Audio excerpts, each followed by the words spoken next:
Hello, everybody, and welcome to another week's edition of the WrestleWatch podcast, the only podcast where we discuss free agency in the world of professional wrestling. I'm Ryan here. I am Doug, and this is going to be an interesting week because we're not necessarily going to be discussing a lot of potential jumps and movements through the tier list. We'll go over it, but it's going to be a little different. Yeah, so we didn't have anybody that we thought was worthy enough of, worthy enough, their saga being worthy enough right now to move them up or down or add them and take them off the tier list. It's been a slower week. It has. I think the only person that was getting close is Gabe Kidd, but I really want to know what's going on there a little bit more before we even talk about him personally. Yeah, once again, it's like this is a guy going to a partner promotion for a match. I mean, I don't think this is worthy of sounding the alarm bells. So let's just get that out of the way right now. It's like, I mean, we're not. This isn't the first time a New Japan wrestler has come to AEW. Yeah, it hasn't, and also it's not the first time, as people like Sean Ross Sapp have been reporting, that of course he loves getting them clicks about the New Japan contracts, but he has to say every single time this is what happens every single year. It's not something different that, you know, at the end of January, beginning of February, people's contracts run out. Sometimes they wrestle still without a contract, like last year during the Bullet Club and United Empire War Games match. There were a number of wrestlers in that match that were working without a contract. So it's not a novel concept. It's intriguing, though, because it is somebody as being pushed as well as Gabe Kidd is right now. Yeah, and I think here's the other thing to keep in mind. It's like he's in the New Japan Cup. He is, yeah, and so is David Finlay, for that matter, Yeah. too, and Evil, who is another person that people were kind of like rumorizing about a little bit. Yeah, so I think it's important to just kind of get that, the elephant in the room that we Mhm. didn't really talk about Gabe Kidd. We're going to talk about Gabe Kidd. Gabe Kidd is, in our opinion, probably not. There's no sign that he's leaving, and I don't think that him showing up on Collision is a sign, especially since it's a partner promotion. Yeah, and it could be any number of reasons why, because, like, I mean, you know, Takeshita's in AEW and he has a New Japan belt. Like, that, it could be as simple as that. Yeah, I think that all those things matter. I mean, once again, and Takeshi's going to CMLL this week, right? Yeah, on this coming Friday, he will be in CMLL. Yeah, I do not think he is jumping to CMLL. Hot take. He could add another contract. Yes, which is, might as well. Again, something that has been noted about Kevin Knight, who I have the our free agency tracker on screen for people on YouTube. For if you're listening on audio, that's what's on screen right now. Of course, if you have the tracker from last week, it's the same exact one for this week. We haven't updated it. But Kevin Knight, who's at Toss Up, we added him last week. He's been an intriguing case just because he seems to be like courting multiple promotions and seeing where he can land. And it's interesting because, like, yeah, Takeshita has kind of revolutionized things a little bit by being, well, yeah, you guys are all partner promotions, but could I get paid double? Takeshita has more contracts than Mercedes Moné has belts. I think they're equal right now, right? Yeah, it's good. Yeah, because he's got DDT, he's got New Japan, he's got AEW, and then, well, maybe not an equal. Listen, we have to count that Queen of Southside belt. Listen, then if I'm going to count the Queen of Southside belt, then I'm going to count Ring of Honor. He has a Ring of Honor contract, technically. So yeah, anybody on the tier list that you wanted to quickly make any notes about before we head into what we will be doing this week, which is something different? Not really. I said before last week, but there's a couple people on the list that I might pretty soon start thinking about voting on, just because they've been on there a while with not a lot of movement or a lot of news, and I don't know if they necessarily need to be on there anymore, or at least they need to get moved down. But there's nothing like that I think needs to be done like now. I think the tier list, the free agency tracker, looks pretty good. It is a tier list. It just happens to also be a tracker. Yes. Yeah, I generally agree. I think that there are a few people A few names that are kind of like in that lean jumping downward area that could get a reevaluation for how long it's been since the last time we looked at them. I Yeah. do think that it's starting to get time to possibly look at some of the British indie talent with WWE is going to be doing in the road to WrestleMania. For some reason, the road to WrestleMania is house shows in Europe, which yeah, I think that they were planning on WrestleMania next year being in London, and it's not happening. It's going to New Orleans and instead. So they're gonna like ramp it up by going to Europe and then announcing, oh yeah, WrestleMania is gonna be here next year, so come out. Um, but I, I will alleged. say Go this. ahead, yeah. I think WrestleMania should be in New Orleans every year. It's a great city for big events.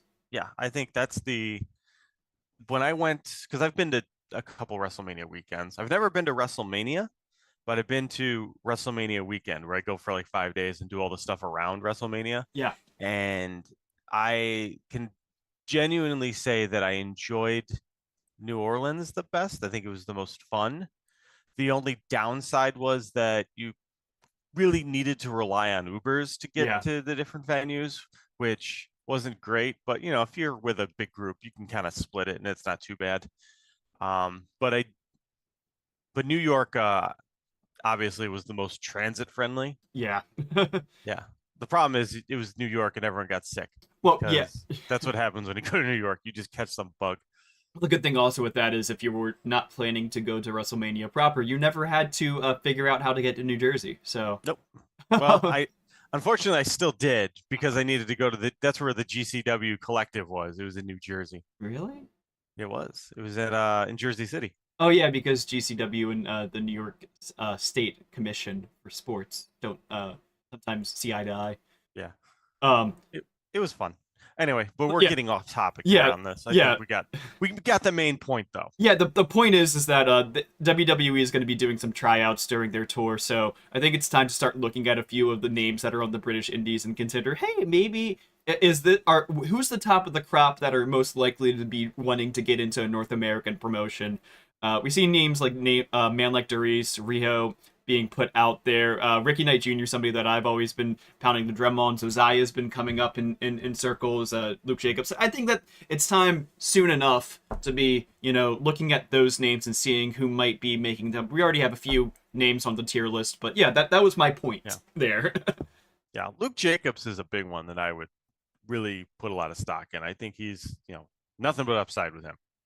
Yeah, and I think it's going to really depend because I think that he could be what Oku has been for the past few years, but it depends on if Oku leaves the UK, kind of, Yeah. to leave that gap. But anyway, the topic for today is actually not the tracker itself, our lovely tier list. It's what's happened on the tier list over the past year. We are closing in very soon in a few weeks here to our 1 year anniversary of this lovely podcast, the WrestleWatch podcast.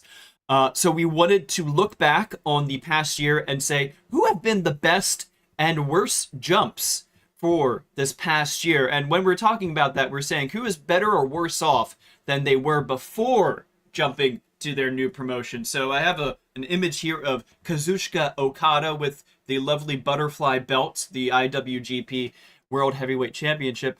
It's arguable that he is kind of the same or might be worse off but like it's kind of it's a mixed bag with Okada, I would say, on whether you would say is he better or worse off, because he's got a lot Yeah. more money, but his booking might not be as high as he was in New Japan and prestigious. Yeah, I think that if you wanted to make the argument that Okada has been a bad jump, I wouldn't argue against it. I think there's definitely a case. I think he's definitely if he's leaning one way or the other, it's probably bad, but it's also a kind of a thing where he kind of did everything. So at least this is in New Japan. So this is something a little different, at least. And I understand what he's trying to do. And maybe it's setting the stage for him to actually, flip the switch, but it hasn't happened yet. Yeah. So if I'd probably lean more just kind of it's a neutral jump. But if I was going to pick a direction, I'd say, it was worse. He's worse off than he was. Yeah, and also with these picks that we're doing, it's about the talent and if they're better or worse off. It's not necessarily about if it was the biggest, most high profile jump. Because like Yes. for example, just as a spoiler, Stephanie Vacor will not be on either of our lists. But I think that she is somebody that's like that was a crazy thing that happened last year. It's a very high profile jump that happened. And but I think it's too early to say whether she's better or worse off. I mean, honestly, she was multiple champions in CMLL, and she only just got her first title, but pretty quickly in NXT. So yeah, it's too early to tell for some folks. Yeah, and that's why you're not going to see us talking about, Ricky Saints. He's not going to be going into this discussion just because I think at this point it's way too early to tell. In a lot of ways, I kind of think I think there's a couple people that are like that, like Good Brothers. Obviously, we're not going to talk about. Yeah. So you'll it's going to be people that we at least have kind of a track record and we kind of see how it has gone for them. Well, how about we start with the worst jumps because that's what's going to generate the clicks, right? So Absolutely.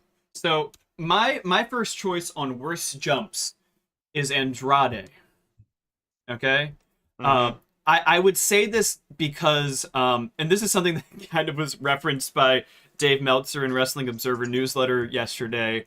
And it seemed like the quote was coming from a high profile indie booker who remained nameless, but it was probably Joey Janela, talking about how certain people leave WWE and they really hate taking any loss anywhere. It doesn't matter how strong they look in the booking, they will say no to a loss, right?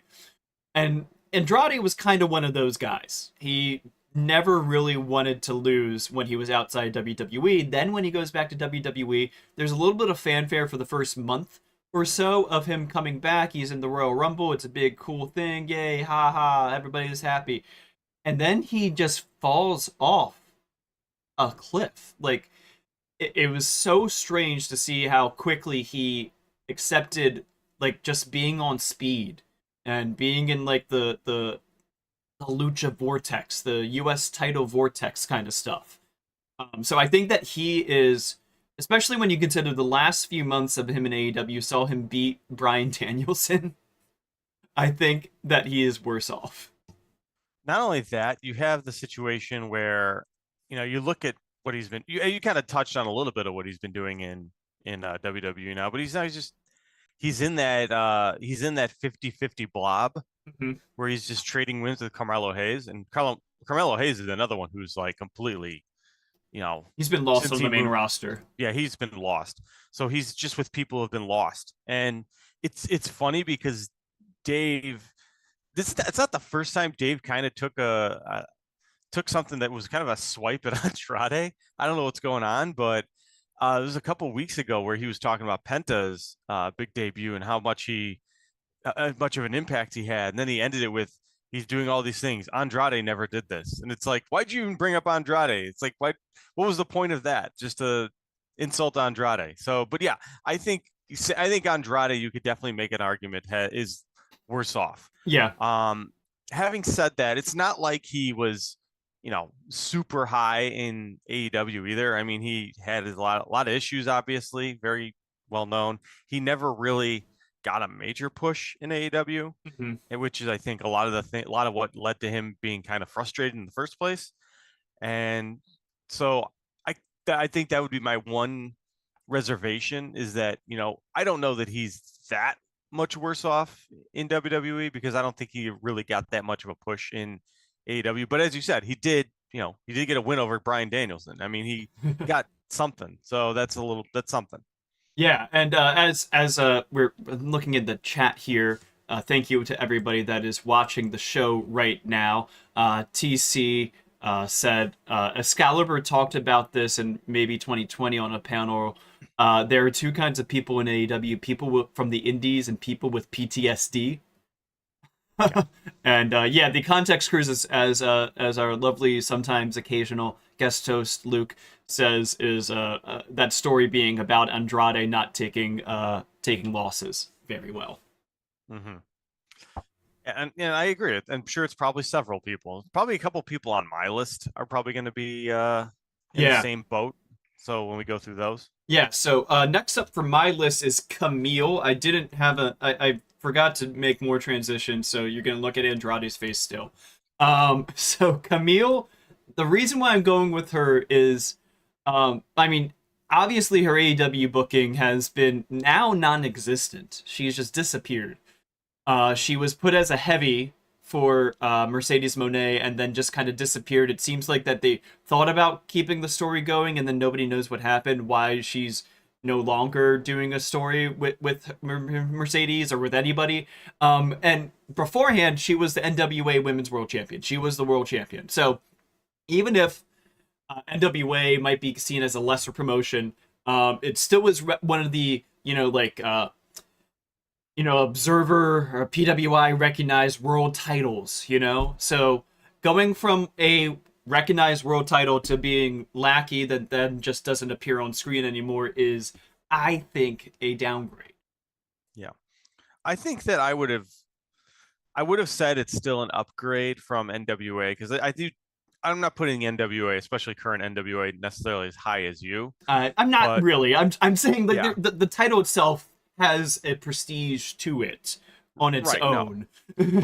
but I think that within that world, yeah, she was put it on a very high pedestal. She was seen as a very big deal, even when she first came into AEW. While still under NWA contract, she was kind of seen as a big deal. Mm-hmm. When she had that match with uh, Layla. yes, Layla Hirsch, Yeah. and so when you look at her now, she just came in as like a heavy lackey from Monet and then just vanished. I mean, it's hard to argue that that's not one of the worst jumps uh, of the year. And I think that absolutely deserves to be on the list. And she was somebody that had buzz about, oh, is she going to go to AEW? Is she going to go to NXT? Like there were a lot of people and a lot of places that were interested in taking her. Yeah, it sounded like she negotiated smartly, Yeah. which is once again, that's one of the things that I always look for. Like when I talk about like jumps, it's like, are these people being smart or are they being geeks? And by geek, I mean, are they someone who are not using their leverage and are going to take a lesser deal because they have loyalty to their boss? That's what I would call geek behavior. Yeah, So don't do that. Andrade kind of falls into that category. I would say it's arguable that Okada might, but he took the big money though at the same Yeah. time. So who knows on that one. Next up for me, my last one, we're gonna do top threes to make this easy and digestible. Is Matt Riddle. Uh, his journey has been hilarious over the past year. Of course, he left WWE. It looked like he was gonna go to New Japan. He tried out with New Japan for a little bit. He got a title there, right? And then Strong title. strong Yes. title, but and then he just it seems like he whiffed it, and now he's selling at MLW. It's been quite the fall for him. He's hanging out with Eric Bischoff in MLW. Yeah. Everybody wants that. Everybody wants to be with Bischoff. Everybody wants to have a podcast with Vince Russo. You know. Yeah, I think that look, I think that obviously he has a long history of a lot of issues, and maybe it's one of those things where I think it's maybe we shouldn't be expecting much because it's like once again it's like saying like, oh, look at the fall of Matt Riddle. It's like, well, yeah, he he did it to himself. I mean, he's got a lot of personal issues that I don't need to go into right now, but it's like similar to like Marty Skrull. It's like, yeah, Mm. nobody wants to use Marty Skrull either. So Well, I think I think it's why it's just what it is. I mean, he's gonna be this low.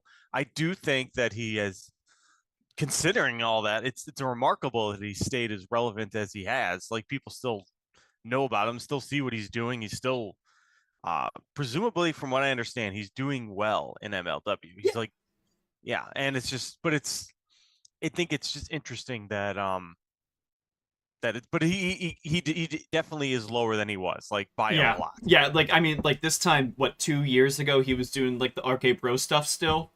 Yeah, People were like, that is, regardless of how you feel about Riddle or about Orton or anything like that, that is far more high profile than, even though seems like, yeah, he is being nicely kept in MLW, it is so much higher than MLW. yeah, Absolutely. And just from comments here about Camille here in the chat, yeah, it does feel like she kind of got replaced by Megan Bayne, which is kind of the same thing that why Bozilla exists. It feels like all of this is like some knock-on effect of multiple promoters really wanted this type of person, and they're kind of like, okay, well, we didn't get this person, so let's cross off. Oh, we can plug in this person with that. Seems like a lot of pivot for personnel. Yeah, that a lot of that does. Yeah, I agree. All right, so that's my top three worst ones. Doug, let's start hearing about your top three worst ones. Who's your first pick? Yeah. All right. So I think the first one I'm going to start with is Jade Cargill. Mm-hmm. And the reason I'm picking Jade Cargill is I think this is an interesting situation in the sense that it's not so much that she's not being presented well in WWE, because she is for the most part. She's had issues. Like, I think you could argue that uh, the tag title run maybe wasn't quite as high profile and as hot as people thought. But I think you have to start and look at where they were and where they are. So she went from essentially being the face of TNT, I'm sorry, of TBS, with the TBS title, the longest reigning. She almost never lost. She basically was doing what Monet is doing now, except except I would argue that like she was presented as more of an unstoppable force than even Monet. Yeah, because Mercedes doesn't do squashes. No, yeah, absolutely. And I think that you could argue that doing those squashes really protected her aura in AEW, It did, yeah. and they were not doing that in WWE. They put her in situations and had her do things, and I mean they're still doing it. She's just injured right now, but they had her do things that it really exposed her, and to the point where people are like, "Wow, she's really regressed. Like she's not as good as she was in AEW in the ring." And it's like I don't even, and I thought that for a while, but the more I think about it, and as I was like looking at some of her recent matches, because I was just kind of bored recently, I wanted to see how she'd been doing. So I went Yeah. and I found some online, and I don't think that it's necessarily that she's regressed. I just think that she um, is being put in situations to do things that really expose her and make her look not as good as she was. And maybe they are trying to like unteach her and teach her a whole new style, which I think is a very bad thing to do when you are, and I'm going to say this, at her age. And the reason I say at her age is because once you kind of have like that muscle memory built up, it's really hard to kind of change your whole working style that late. Like Yeah. that's a brain thing. That's for anything. So I think it's very, I think she's put in a lose-lose situation with this, but I really think that it's fair to say that she is not as hot as she was before. She's lost a lot of her aura just by going to WWE. Maybe she got lost there because I think that she's not a good worker. She wasn't a good worker in AEW, but AEW at least tried and understood to hide that. And I don't think WWE necessarily has the patience to hide that. And they're kind of doing a sink or swim thing with her. And I think she's sinking. So my take on Jade, and this is pretty in line with what TC is saying in the chat. TC says the Jade stuff is so weird. It feels like Triple H actively thinks she sucks, but it has to push her since they gave her a ton of money, and she was having good matches in AEW with like Stat and Sky Blue. I think that they don't know how to book her in WWE. I think that when they signed her, they convinced themselves that she didn't know how to wrestle, so she had to go to the PC to quote unquote learn the style. And she was in there for quite some time. But the fact of the matter was, at the end of her time in AEW, she was selling very well. She was taking moves, taking bumps, and selling very well. It was becoming kind of one of the better parts of her arsenal was being able to do, you know, selling and countering into the Jaded was becoming a really fun thing to watch. I remember the Sky Blue match that was one of the fun things with that match. Um, And then when she's in WWE, and I'm sure you noticed this when you were watching these matches, they just don't have her taking bumps.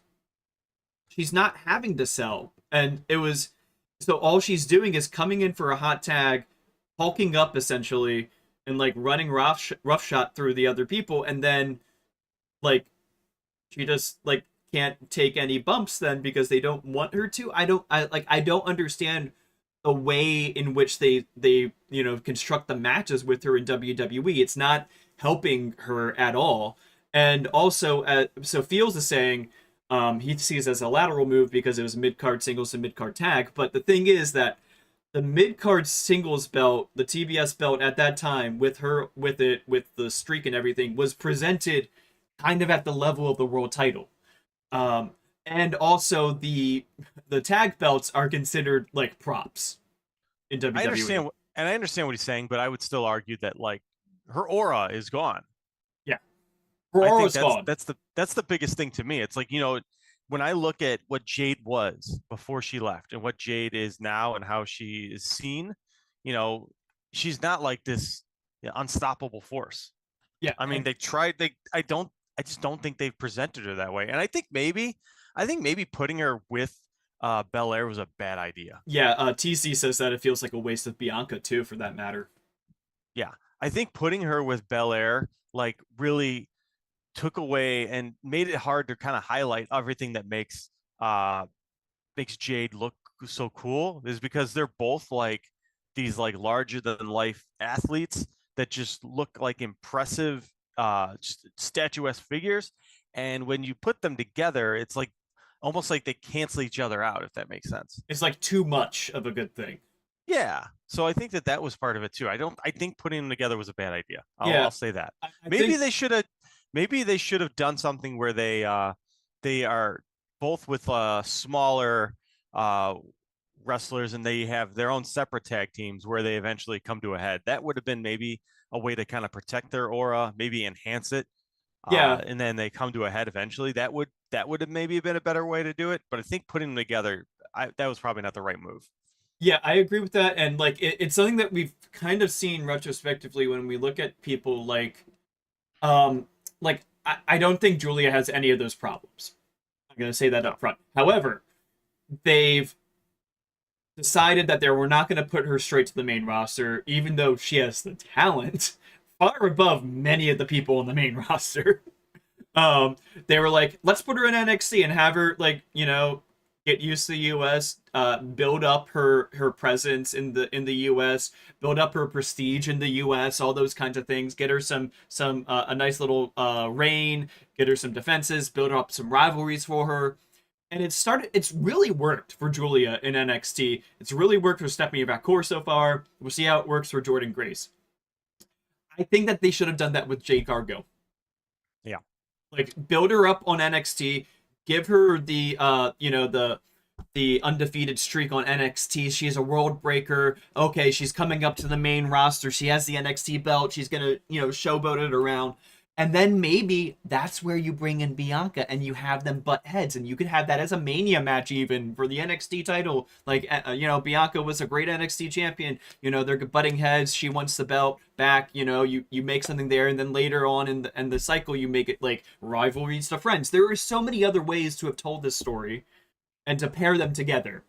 And I think that they went for, well, it's not be too rude, but it's two, muscular black women that are statuesque. Let's just put them together and hope that it goes well. And that's probably as far as they thought, I would say. Yeah, I don't think that was the right move. And I will say, I will take it a step further. I think that ultimately what I think they really wanted to kind of show that we can we can fix her Yeah. is what they wanted. I think that they wanted to prove that they can make her the good worker that AEW just hid. It's even more hilarious because didn't they now have as a WWE ID training facility is where she trained? Yeah. Nightmare Well, not, Factory. yeah. Yeah, absolutely. And but here's the thing. They spent when they signed her, made her spend like 6 months at the performance center. Yeah, Do you remember this? they locked her down in Alcatraz. Yeah, they wanted to I think they hired her partly because they wanted to prove that they can train her. Yeah. They can they can fix what's wrong. They can make her good to kind of put a black eye on AEW's training because they love to do that because they love to do the, you know, these aren't real wrestlers. They don't know how to work and we're going to like teach them how to work. And they wanted that for Jade so bad, more than anything, I believe. And it absolutely backfired on them because not only did it not work, you would argue that she looks worse now than she did before. Yeah. And TC says essentially agrees with you. Feels like that it was just them trying to get a PR win. Mm-hmm. Um, Yeah, that's so, what it was. so that's Jade Cargill. That was the beefiest so far that we've had of all of these. So I think that right now she has the running of possibly being the worst right now. Let's see how the rest of your list goes. Yeah, I'm gonna go through the rest of my list. Okay, so the next one is gonna be Mustafa Ali. Now, this is someone who I feel like he left WWE with a lot of buzz, a lot of PR. A lot of people are like, you know, it was the typical like WWE held me down. I couldn't really show what I want to do. Similar to kind of what Ricochet's doing right now, Mm-hmm. or in kind of proving like, you know, I look at what I could do. Look what they didn't take advantage of. So Mustafa Ali tried to do that, I think. And it seemed interesting. Like right when he left, he started doing this, you know, President Ali thing where he was like this politician. And I saw him at a lot of Chicago indie shows where he's literally, you know, he had like a secret service following him around. Uh, and he was just acting like a glad handing politician in a suit. And then when he'd come to the ring, he had like his security entourage as well. And it was kind of a cool thing. I liked it. I thought that it had some legs. And then eventually he went to do some New Japan matches with Hiromu, and it they were okay. I think this like in the ring, he just didn't really set the world on fire. Like none of his matches have really been that memorable, which I think it's a problem when you're going on to the indies, especially right now. It's really hard to get buzz. And if you want to try to get buzz, you really need to have some pretty good matches. And and don't get me wrong, he's been jumping around. Like he's in AAA. Mm-hmm. I think it was last week. He had a match with Laredo Kid. He lost, but he's he's been just bouncing around, not really doing a whole lot. He'll like work Defy here and there. Obviously he had that match in November at was it the one in Lowell, Massachusetts, a New Japan show. Yeah, the New Japan Fighting Spirit Unleashed Yes, because with Leo he was Rush. he had a match against Leo Rush. Yeah, so he's had these matches, he's been bouncing around, but he's just completely lost any and all like buzz and cachet. And it got so, and I think like the low point for me was I was at All Out this past summer, Mhm. and he was outside the arena in a suit, just like handing out like essentially like not Flyers. like flyers. Yeah, he was essentially like flyers, and it's just like he was trying to like kind of build like a viral thing. It's like, oh, Mustafa Ali's outside All Out, but it's like it really just came off kind of sad. Yeah, he had I think that was as prep for a House of Glory show that was in Chicago at Logan Square. It was like a match with him and Zilla Fatu that ended in a double countout, if I remember, because I guess they didn't. Neither of them wanted to take a loss. Oh, lovely. Um, but that's the kind of the point though, is it's not working for him. And now I think like people just have completely lost all interest and just don't care. Yeah, So whatever he was trying to do, it didn't work. yeah. And I yeah, I feel like that like and looking back at the past like 6 months of his free agent tenure, it's interesting to see how he will take losses again when he is being booked in like New Japan or AAA matches, but he will not take losses anywhere else. For example, at Defy, he beat Cara Noir and Kevin Knight. Like those are, I would say, pretty big names in the Defy Progress circle yes. to go and beat. Like those are very big name talent for Progress, I would say. Like I don't know. It's very weird to me how it went down. It looks like what he officially signed with TNA was what was the resolution of everything. Where he it looked like he wasn't gonna go with TNA, even though he had the X Division belt. He was vehement. I'm still a free agent. He was doing the Hardy routine. And then he just goes right back to TNA. But he Yeah, hasn't really appeared since then on TNA television as much. he was on TNA like at the end of January Oh where yeah, he beat he he beat Laredo wrestled Kid. Laredo Kid, and then he did a return match essentially with him in Mexico. Yeah. Yeah. So yeah, it's once again, yeah, he's not really lighting Oh, the world on well, fire. he lost. I'm looking at the cage match. He lost via DQ. Ah, Ah, see, there you go. So is he maybe another Andrade then at this point? Like not accepting, doesn't work for me, brothering. it could be. I mean, yeah, it definitely. Looking at his, I'm just looking at all his cage match. Yeah, that seems to be perhaps what's going on. There's a lot of no contests on here. Yeah, and like the ones that it just that really bugs me about Karen Noir, especially because he just like that was 2 or 3 months after he came back to wrestling, and it was a big excuse me, it was a big freaking moment when he came back during All In Weekend, and I was yeah, I don't love that booking. Yeah, Personally, but that's a personal thing. right. Well, here's the thing. I think that ultimately Mustafa Ali is just, there's we took him off the tier list. He didn't belong on there anymore. Um, and even if he didn't sign with TNA at this point, I'd probably have had taken him off. Yeah. I think ultimately what it comes down to. So I would say, yeah, he's way worse off than he was before, and it's just getting less and less relevant as time goes on. The last one that you have here, who is your last worst jump? All right, my last worst jump, and honestly, the more I think about it, this might be my biggest one. Oh, okay. Like, and I'm gonna justify this, Okay. and I'm gonna say it's gonna be Baron Corbin, aka Bishop Dyer, aka Tom Pescott, aka Happy Corbin, aka Sad Corbin, aka How many names does he have now? I don't know. I'm probably thinking of another one. Aka King Corbin. Um, Riz King? No, that's not him. yeah, aka the Lone Wolf. Oh yeah, the Lone Wolf. Isn't that from Yes. Mystery Men? Aka Um, I guess that's enough. But yeah, so I need to talk about this guy. So he is someone who basically is a WWE lifer.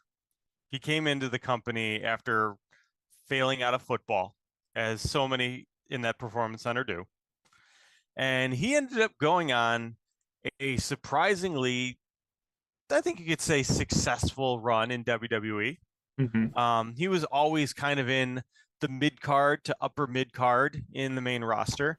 He always had something going on, it seemed. And he, for the most part, I mean, that the WWE fan base liked him. I think I would say so. Even in NXT, he was kind of seen as sort of a big deal. Am Yeah, I wrong in saying that? I don't think you're wrong in saying that, and I would say especially if you're considering his most recent NXT work, where he was working with Braun Breaker, that was actually a very well reviewed run. Yeah. So I think based off of that, it's like you could say he had a successful run. Yeah, And then he eventually gets released in, I want to say it was October. yeah, and it wasn't. It was kind of like they decided not to re up him. Was more Right. of it. It wasn't. That's right. Yeah. That's right. They just let him go. So here's the thing with that. So I know it's October. So, oh, hang on 1 second. I have to sneeze. Give me 1 minute here. Okay. I'm gonna fill up the space. Yeah. Yeah. Okay, never mind. Tom Peastock was what I'm we good. thought it I was don't need gonna to be. sneeze. I don't need to sneeze. I thought I did. Congratulations. Yeah. Okay. So here's the deal. He left in October. So right off the bat, part of me was like, maybe I shouldn't include him on this because there's not a lot of time to kind of fill. But here's the thing. First of all, he, as you said, he expired. His deal expired. So there was no 90-day compete clause. All right. So what ended up happening was he ended up working a GCW Bloodsport with Josh Barnett. Hmm. And that was in That was last month in January. And the match was fine. I mean, I don't really have any strong opinions on it. I'm not going back and rewatching it ever again. Um, and then he's done nothing. And on top of that, we have to think about everything that he did during his time in WWE, where whether it was gimmick or not, he was known for shitting on the indies. Forgive my language. He was known for just making fun of people. Hey, go back to Ring of Honor, and he was kind of a troll on Twitter. And on top of that, when he left, it got to there were people saying, "Oh, he'd be great for NWA." I mean, when you leave WWE, and the first thing people say is, "You should go to NWA." They didn't even consider AEW. Nobody considered New Japan, and this to me reeks of Ryback. He is that is what we are that is what we're looking at here. Someone who left WWE is maybe a little too full of themselves, refused to take any actual bookings. He probably did this one GCW one, saw what the world of the indies is, and now he's like, you know what? I think I'm good. So maybe we'll see him pop up somewhere else. I don't know that we're going to see him on the indies. I don't know that we're going to see him doing any grinding. So for me, this guy went from once again, and I would say a mid Carter to upper mid Carter in WWE within the last year. I would say so. Down to someone who it could potentially get booked in NWA. Yeah, I That think that is a drop. that is a big drop. Yeah, and I think that as TC was saying, yeah, he was trying to get into New Japan. It seems that was the rumor. The background was he was trying to get into New Japan, and it doesn't necessarily seem like maybe it'll still happen. Maybe it'll still happen. We'll see with the strong shows coming up. Maybe he'll do that. But yeah, Braun Strowman is another good comparison of when Braun was a free agent for a while there, and it looked like he was like toying with the idea of doing indies, and then it was like, wait a second, indies suck. Yeah. No, this is Braun Strowman behavior. Yeah, so Luke or feels in the comments is saying he probably would have stayed if they were open to negotiating a new deal with him. I think that it's possible that he, like, to use like sports parlance, he was being paid the league minimum for him for his age was way too high for WWE to keep negotiating. It would be my bet of what happened.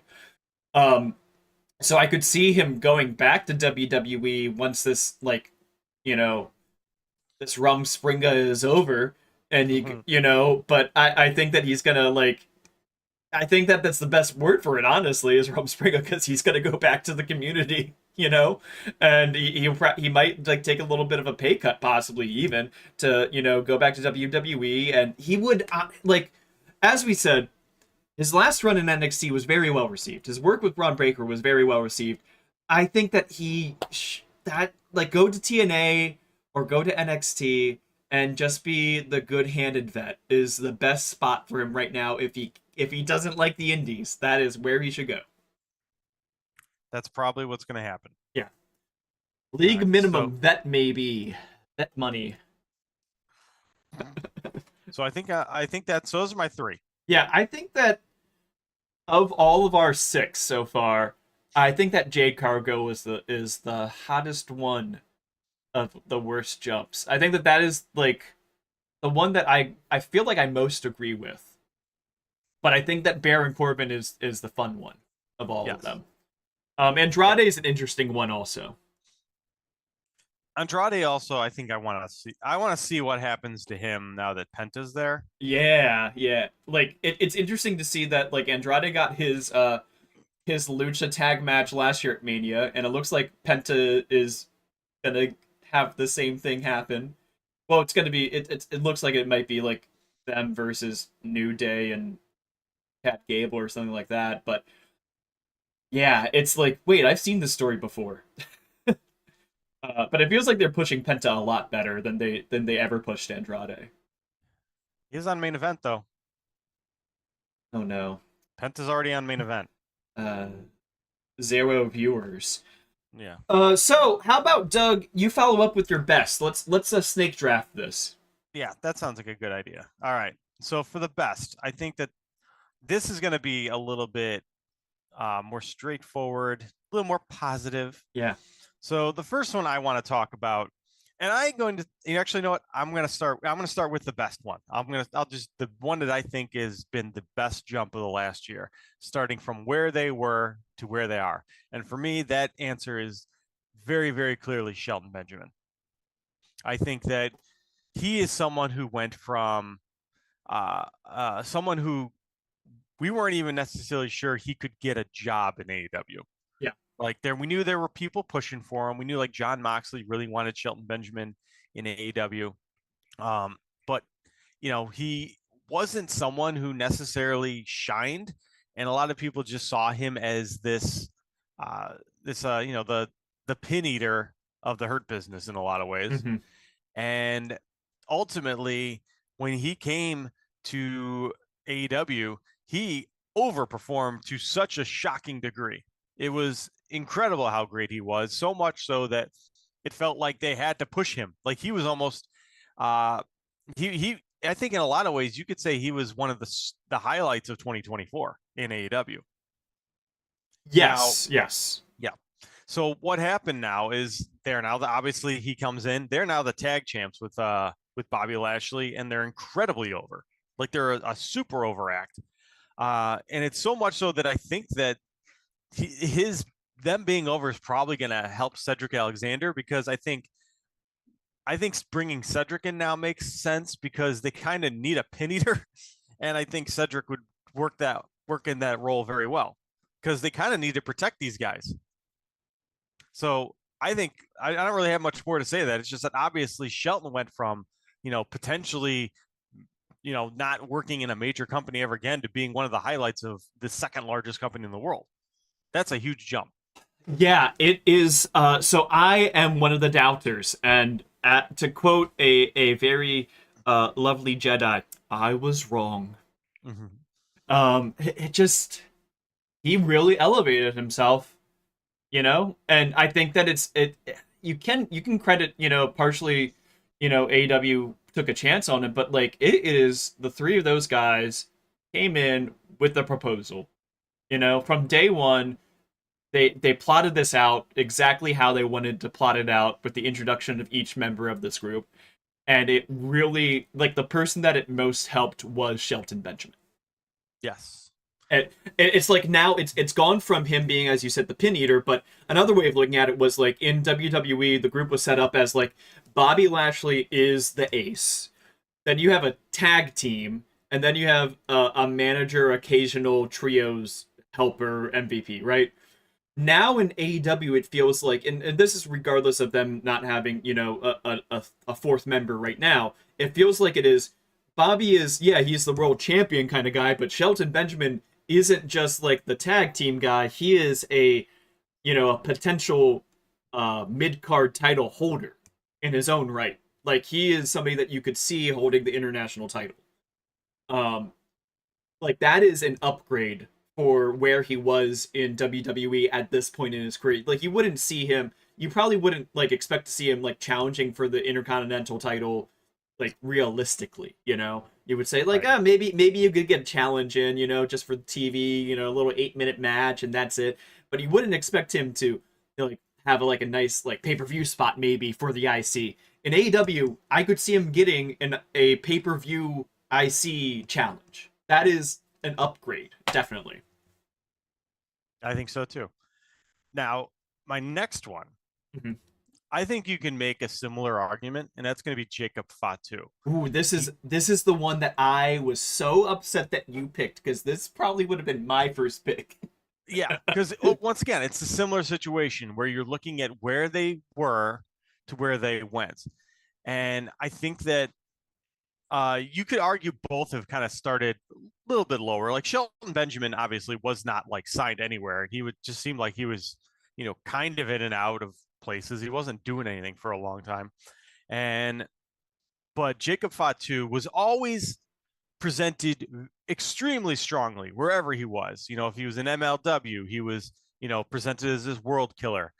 He was someone who was very protective of himself on the indies. So I would say he argues in a lot of ways, he was probably the biggest star on the U.S. indies for a long time, or at least one of the biggest stars. So for Yes. that, I would say he started higher. So that's the only reason I kind of have him like I would say Shelton was a bigger jump.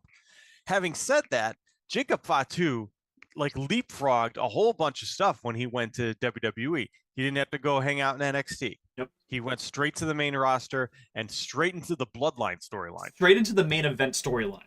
Yeah. Now, is he hanging out with Solo Sokoa, and maybe that's not that great.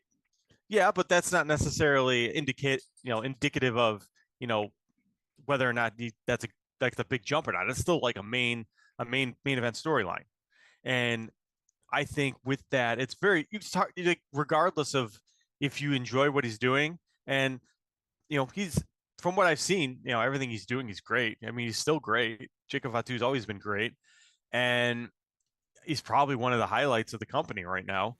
I think it's hard to kind of look at this and say, oh yeah, he's not it's hard to look at this and not say that he's one of the biggest jumps, the most positive jumps of the last year. It is so crazy watching people discover him. Because like he was somebody that we added to the tier list a little bit early on relative to how long it took for him to actually jump, to actually get signed and actually debut on the WWE main roster. Let me see if I can find out when. I remember specific. I don't remember the exact time, but I remember we were talking about him back when he was just being kind of, I don't want to say unprofessional, but he had some issues in the indies where he just wasn't showing up to dates, and he's kind of full of himself. And I know a lot of us thought, well, maybe he's getting ready to make the jump finally. Yeah. So now he's not necessarily caring about these dates as much. And Yeah. maybe that was happening, but that was always the thing with him, where there was always these issues where sometimes he would just like no show events, Yeah. or things like that. And if it was anyone else, we'd be like, oh, well, look, he's an unprofessional and he's probably never going to get booked again. But because he's so good, I think a lot of us are just like, well, maybe he's finally going to WWE, and now he's like, I mean, that just shows how good he is. So in our internal free agent tracker on our spreadsheet there, we added him in January of last year. That was towards the end that Brian Keith was still on the tier list, and that it felt like another guy that was kind of like him, like from the indies, that we knew he had the skills. And I remember when he signed, I was just like, man, these people that are just watching the Fed are going to get really impressed by this guy. He's going to take over the storyline. And that's exactly what happened. Like they do all these, group tag matches, and Jacob Fatu is the guy that's getting over with the new Bloodline people. When the Bloodline kind of breaks up, or I don't, very nebulous if the Bloodline exists right now. It's very weird in WWE right now for a lot of things storyline based. But it seems like they're kind of building towards, Jacob and Solo splitting up, and they're trying. It's weird because if you look at like just like the kayfabe of it all, of like whose actions equal heel, whose actions equal face, it's like Jacob's actions equal heel. However, he's being cheered so hot by the crowd. The crowd will not accept him being a heel at all because everybody is in love with him. When he like they're doing these tag matches of, like Roman and Cody versus Jacob and Solo. It's like people want to see Jacob in the ring with Cody. That's the matchup people want to see. And it's just so much fun to see where he's gone, and I just hope that they don't. I think that they need to like keep the rocket strapped to him. They need to ride this.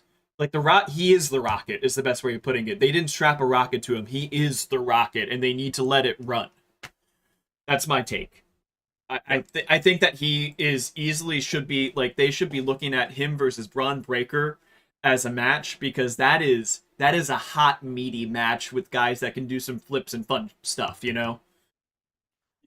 I mean, yeah, there's a lot of ways they can go with it, and I think he's someone who's going to probably do very well. I think that they know what they have in him, Yeah. and he also feels like a guy who, wants to be in WWE and was probably always his end goal. Oh And I yeah, think they yeah. all knew that it was going to happen.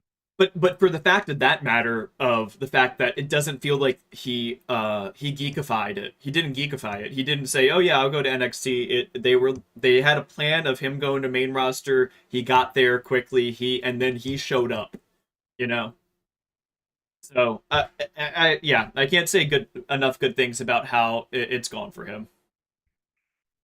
All right. So with that, the next one that we have that we need to talk about is Ethan Page. Mm-hmm.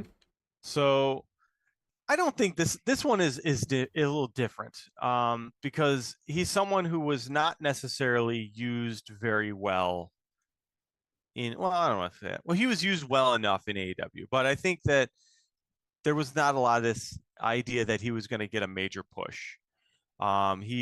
They tried a little bit with him here and there for certain situations. They did the Men of the Year tag team, but for the most part, he didn't really, set the world on fire in AEW. And then ultimately, I don't remember. I think his contract just expired, and they just went their separate ways. It might have been a mutual thing. I don't even really remember exactly. But For either way, he Ethan didn't Page's stay. contract, he it expired, and he just they mutually decided to not Yeah, renegotiate. I think that, yeah. And then ultimately, he goes to NXT and is immediately uh, rocket shipped all the way to the NXT Championship, Yeah. which to me was really surprising.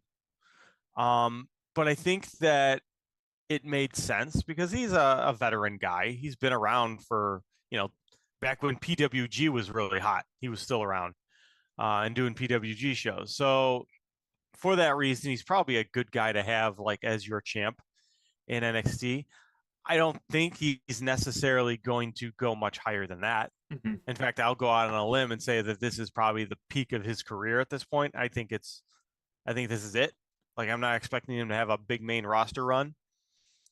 I think Uh, he could get like a nice like lackey role on the main roster. yeah, but I would say it's definitely not going to be as high. This is his peak, is what I'm saying. Yeah, yeah. I think that In the same way that Carmelo Hayes, his peak was NXT. unfortunately for him. Yeah, so I think it's a similar situation with Ethan Page, except I think that he maybe not as, Carmelo Hayes, I think, has a ton of potential. I don't know that Ethan Page does. And here's the thing: I like Ethan Page, I really do. Yeah. I think he's an entertaining guy. I think he's a good character. He's got a lot of charisma, but I do think that he at this point he's kind of, we know what he is, and I think that he's already kind of punching above his weight class, being the face of NXT at this point, and I don't know that necessarily he's getting any higher than that. I think this is it for him. But either way, I think that's a big jump going from just kind of like a middling AEW guy to the head of NXT. Not as big as Benjamin and Fatu, but big enough that I think that I would put him on the list and say that he was one of the best jumps of 2024. Yeah, I mean, he went like what was it like a month, 40 days. It was 40 days from when he debuted on NXT to him winning their well not world championship, their top championship. It's not a world championship because it's not a promotion. Yeah, But yeah, that's a massive jump. That is a massive jump. Yeah, his as Feels in the chat is mentioning his match with Javon Evans this at the Vengeance Day paper was probably the best match on that card. I would say I would agree with that. I think that he's being slotted as going to be like the upper card gatekeeper kind of role, and I think that that's a great place to be because that means that you have a stable job and they see you being able to be a good hand with the people that are going to be your top champions. So I think that yeah, he's doing this storyline with Javon Evans. It sounds like Javon's going to possibly either win or go up to main roster from it, and then he probably I would presume feud with the Stroke Daddy, the Absolute One. I would presume that he's going to do a story with him at some point. Men of the Year, the greatest tag team ever. Mm-hmm. But I think that that's a good way to introduce Ricky to NXT, and it's a great place for Ethan to be. Like, I think that is a far better. I agree, it's a far better place and position for him than he had ever possibly in AEW. The way that he's being presented is so much better. And although, as TC points out, the last match that Kenny had before diverticulitis was with Ethan Page.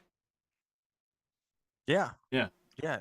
I mean, he once again he's a good worker.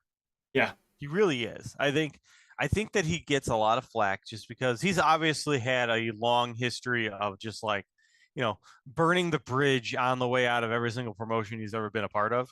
Mm-hmm. Whether it was Ring of Honor, whether it was TNA, Evolve. That's the one thing. It's like I don't think him and Gabe are on good terms. So that'll be interesting to Well, see what that's good. happens Well, there. that's good for him then, because then he knows he's not going to go down to Evolve. Yeah, like the point. Yeah. So yeah, I agree with your three. I love all three of those as picks of best jumps.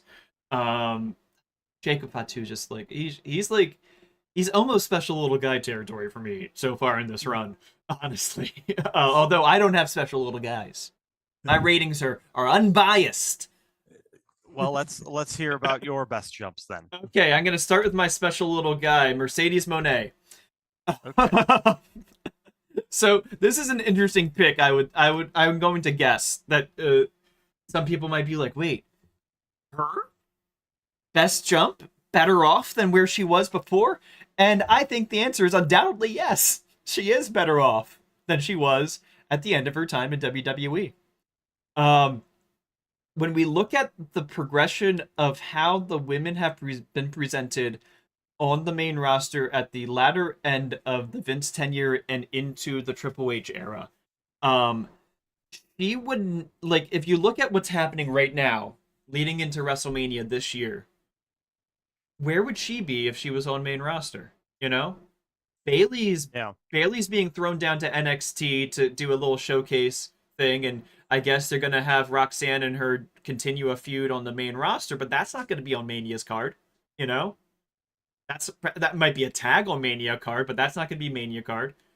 You look at the rest of the and TC's saying in the chat, specifically the black women.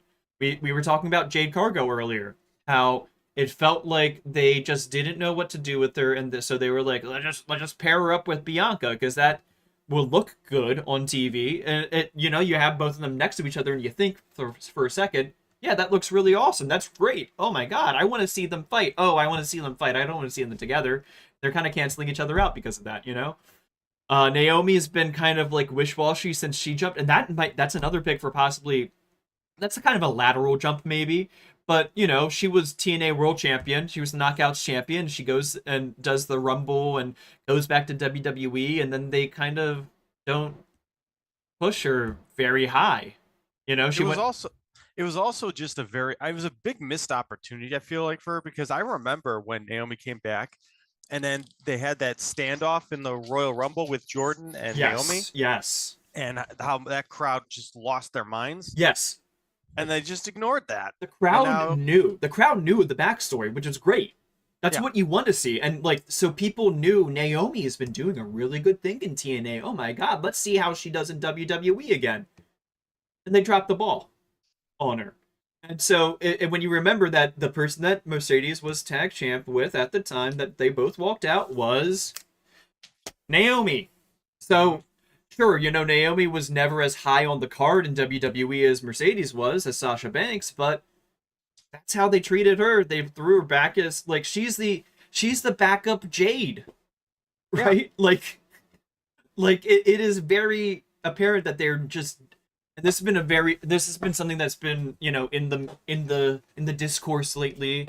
Sean Ross Sapp has done a few bits and piece reports about this, that like the women are fed up with their booking in WWE right now. And when you look at what's happening with Soul Catcher Rock, Soul Stealer, very weird thing that's going on with that. Boss. The final boss, who is it's just so weird of a story that he in the press conference afterwards he's talking third person about the character of the final boss, and not like talking about The Rock says, shut your candy.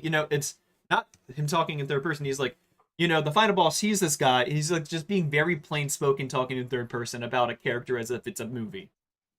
And he's talking about how they might not even have a match. And it's like, wait, so we canceled a women's match on the SmackDown card for you to come up to not even possibly have a storyline with a match that's gonna that could headline WrestleMania.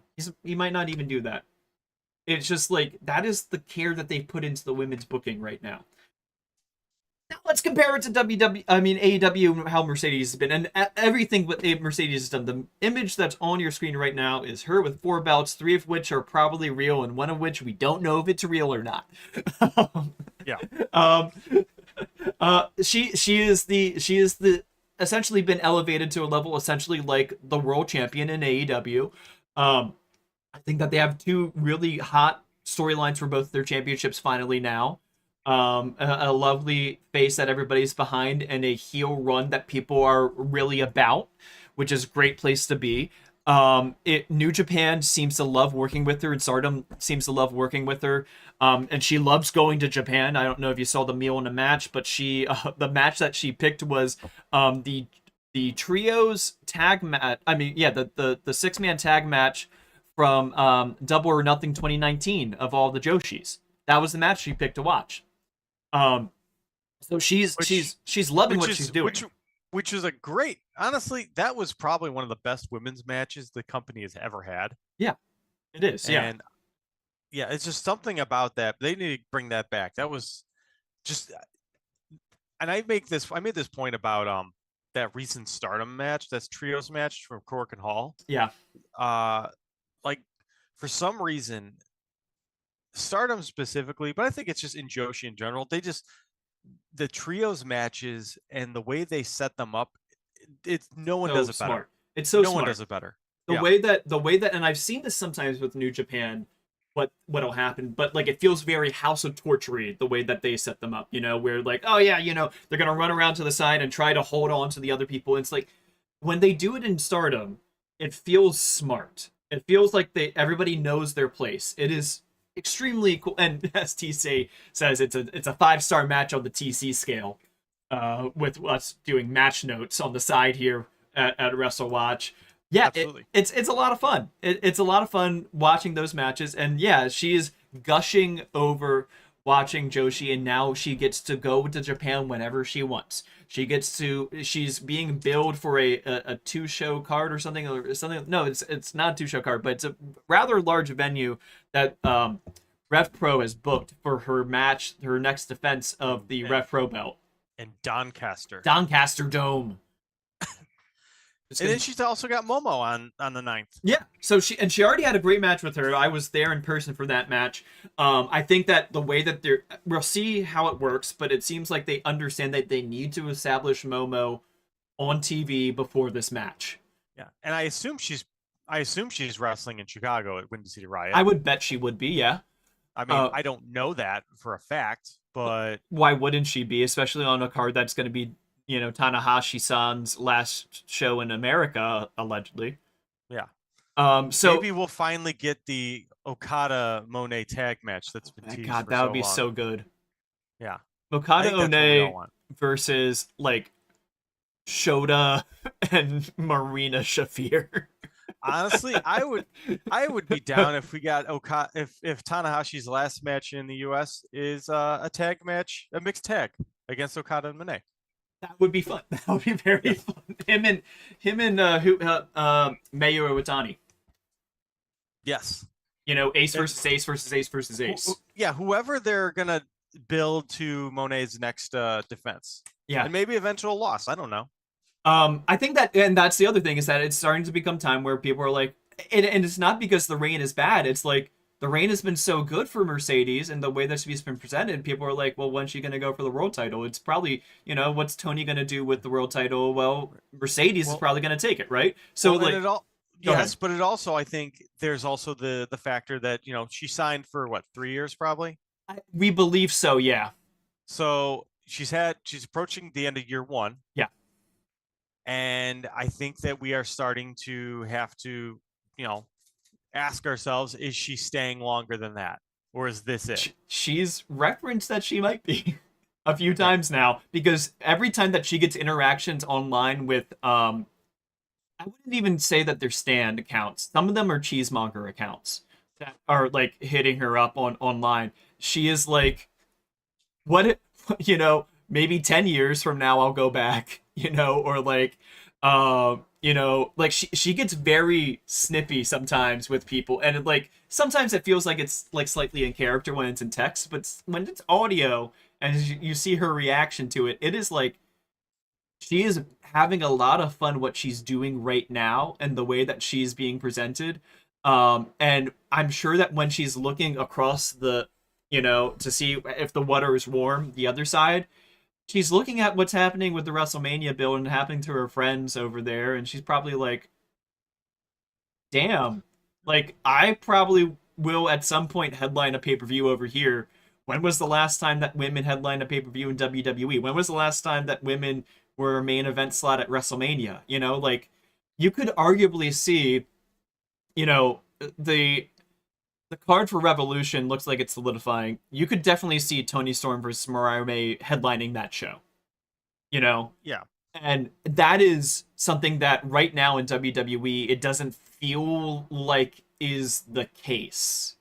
Like Rhea Liv could headline a pay-per-view, but like it's like that might be the only one that they would see as worthy enough from like the Triple H perspective. Even though I think that there are many talented people and NXT seems to be getting it. HBK seems to be doing a good job with pushing the women in NXT, but like Mercedes Moné ain't going to NXT. you know, Right. like this is there is the possibility also that like when we're looking at All In, like maybe it's her versus Tony Storm. Like discount Okada Omega possibly happening and existing and being an obvious main event contender. That's a main event worthy match, right? Like that's gonna get pushed like it could be the main event. And next year, during her second, which will be during her third year on her contract, you could look at her headlining All In easily. Yeah, and here's the other thing to keep in mind is when the time does come for contract negotiations, Mm-hmm. do I believe that Tony Khan is gonna, you know, throw a bunch of money at her? Perhaps Absolutely. more than WWE is willing to. Like, they're gonna force her to have to accept less money, I think. And I do not think that Mercedes Monet is someone who accepts less money. If she were to go to WWE, they would tell her you have to take less. The Yeah, offer that she would get from WWE will be less than the offer she gets from AEW for a re-up coming up here. I yeah. think definitely like the this first year of her in AEW has been nothing but a success. Like the first few months it were a little bit rocky because like she was still injured and like they were being weird, but once it got to Revolution and the build from I think it was Revolution or it might have been Dynasty, the build up to her match with Willow, from that point on, it's been just a success, I would say. Mm-hmm. Yeah, Um, absolutely, it has been. so that is my first pick of the best jumps. My second pick is Gorillas of Destiny. We kind of hinted at it with the Jacob Fatu stuff. I just think that like there wasn't a lot left for them to do in New Japan, you know? And they finagled themselves to get into the main event storyline in WWE. Uh, how that's gone since then, since that storyline kind of dissipated, but I think it's an upgrade for them. It is. I think that you could argue that when you're comparing Jacob Fatu and Guerrillas of Destinies, obviously there's a lot of comparisons in the sense that they both, leapfrogged NXT, didn't have to do that. They went straight to main roster storylines, right? Yeah, And main event, main roster storylines, no less. yeah, Um, I think you could argue that the Guerrillas of Destiny had a higher start than Jacob Fatu. yes. But other than that, I think you're right. That's a very similar situation.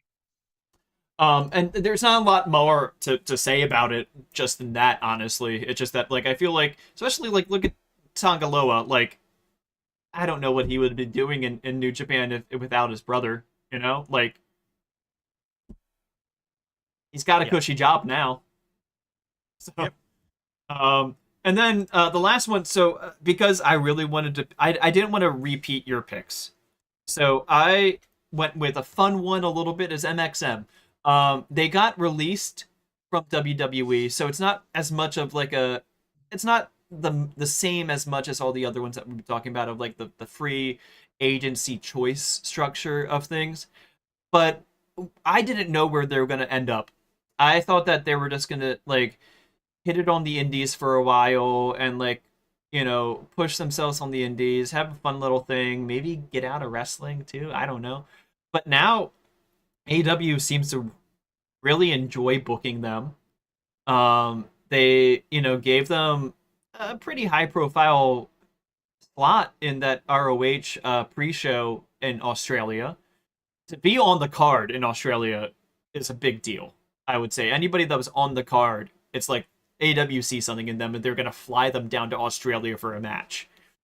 Um, they've given them the keys for the AEW Games account for online, so they seem to be having a good time in AEW, and I think that that's higher than I was expecting for them. So it is not as like world breaking as Mercedes or Gorillas of Destiny or Jacob Fatu or anybody like that or Shelton Benjamin, but I think that they're better off now than they were in WWE for that matter. They seem to be enjoying themselves a lot more. And yeah, I just like it's a feel good kind of thing for me as a pick. I don't Yeah. expect you to agree necessarily, but I think it's a feel good No, story. I get what you're saying. I understand that we're all. I think that's the thing. It's like we also got to the point. No, we already went through the top five. Yeah. I think it's fair to say we went through our top five. I'm not expecting MXM to be the exact same, but I get your argument. Yeah. Yes. So I don't know if anybody in the chat had any ideas of their picks for best or worst. I remember somebody earlier mentioned Ricochet as being one of the better ones. I would say so. I think it's early with him, Yeah. but I think that was one of the main reasons I didn't include him, just because he did. I mean, granted, he did jump a while ago, Yeah. but it felt like it took a little while for him to get his footing. Like it felt like he was, at best kind of a neutral jump until this heel turn. Yeah, I would say it felt neutral until the Continental Classic, and then even then it was like it took until the end of it for his. They had an idea through the Continental Classic how they wanted to do this character development heel turn. They saw Yeah. they saw by the beginning of the by Full Gear they realized this isn't working what we're doing right now. I mean, I would argue from a character standpoint, this is the best character work he's done his entire career. It's possibly the only character work he's done. Yeah. I mean, on Wednesday, I was like, oh wow, he actually knows how to do a promo. Yeah, yeah, it was, and some people were mentioning that it felt very 80. It felt like he was like watching 80s promos, like like old WCW, I mean NWA ones He and was stuff like that. cosplaying Ric Flair. He Yeah, was cosplaying Ric Flair. yeah, Like everything, the cadence was there. It's like this guy was just copying a Ric Flair promo. yeah, It and was wild. it's worked out pretty well. It's like MJF's done that before too, but like it's interesting to see somebody else do it and bring a different dynamic to it. Yeah. And yeah, I think it's shaping up to be a pretty good jump. But I think it's too early to say whether or not it's solidified itself as a top tier best jump yet. So yeah, I think that that's about it about the best and worst jumps over the past year. We wanted to do a quick notice here about our Substack. We've had a few articles this week. Luke did an article about what we're learning from WWE's most recent signings. So he was looking at the people that have jumped to WWE at the beginning of this year and what we've learned from it. His general takeaway, we'll let you read on to find out more. And we also did a article about our match notes, which is our little sub project here, doing reviews, looking back maybe a month afterwards to say, okay, what were the best matches from this month from this region, rather than doing quick reactions and hot takes on reviews. That is on our Substack, and if you are subscribed to our Substack, when you subscribe to it, you'll get a email that will have a link to our nomination form. So you can suggest people for us to cover here on the podcast that you think should be tracked by us and put on the tier list. And if they get enough nominations, we will discuss them here on the podcast and whether or not they should get added to the free agency tracker. If you are already a subscriber, we will send out an email shortly to subscribers with the link to the nomination form. So you can suggest names for us to cover here on the podcast. All right. So that is going to be it then for tonight or today. Today. Feels like tonight. Feels like tonight. Yep. So this has been a fun episode. I'm very glad that I got to spend it with you, Doug. Yeah, I think sometimes when it's a slow week, it's good to do something a little different. Yeah, definitely agree. And I think that next week we might see things solidify a little bit more about some of these stories that we've been talking about. Oh yeah. I think for sure we're going to have some nominations for sure. All right, so with that, please subscribe to us, like and subscribe on all of our platforms. It really helps with the boosting of the algorithm. We're here on YouTube, X, Blue Sky, and Substack. With that, I am Ryan. And I'm Doug. Have a good night, everyone. Stay spicy.